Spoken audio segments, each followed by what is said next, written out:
ఆడపిల్ల రజస్వలు అయితే ఫంక్షన్లు చెయ్యకండి అంటే ఆడవాళ్ళని మొత్తం కూడా ఒక ఘోషలో పెట్టేయడానికి ఇతని యొక్క ప్రబోధనలన్నీ ఉన్నాయి. అంటే సతీ సహగమనం గురించి మాట్లాడతారు పెద్దవాళ్ళందరూ చాలా తోపుల్లాగా. హిందూ గ్రంథాల్లో ఎక్కడైనా లిఖితపూర్వకంగా ఉందా? వేదాల్లో గాని, ఉపనిషత్తుల్లో గాని, ఇతిహాసాల్లో గాని, పురాణాల్లో గాని ఎక్కడా లేదు.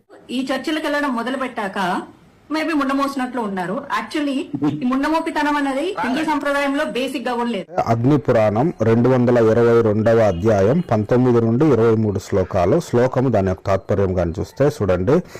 భర్త మరణానంతరము బ్రహ్మచర్యము పాటించుకొను స్త్రీ స్వర్గమునకు వెళ్ళును. మరణించిన భర్త చితిపై అగ్ని ప్రవేశము చేసిన స్త్రీ కూడా స్వర్గము చేరును. చూడండి, భర్త చనిపోతే అతడితో పాటు అగ్ని ప్రవేశం చేసే స్త్రీ గని స్వర్గానికి చేరద్దంట.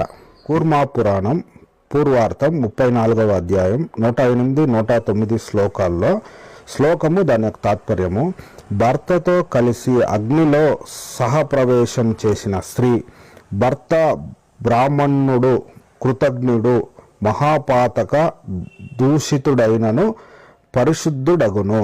అంటే భర్త ఎటువంటి దుర్మార్గుడైనా మంచివాడైనా కానీ భార్య సహగమనం కానీ చేస్తే భర్త వచ్చి పరిశుద్ధుడవుతాడంట. చూడండి, తర్వాత చూస్తే నారద పురాణం పూర్వార్థం 7వ అధ్యాయం 44 నుండి 46 శ్లోకాలు. శ్లోకము దాని యొక్క తాత్పర్యము.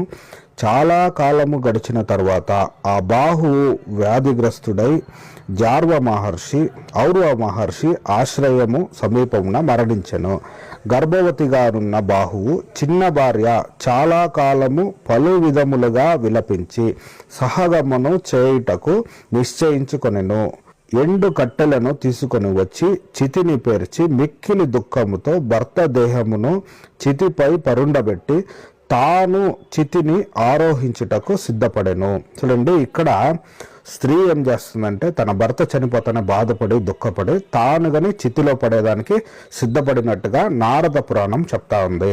తర్వాత స్కంద పురాణం బ్రహ్మఖండము 12వ అధ్యాయము 112 నుండి 116 శ్లోకాలు. శ్లోకము దాని తాత్పర్యము.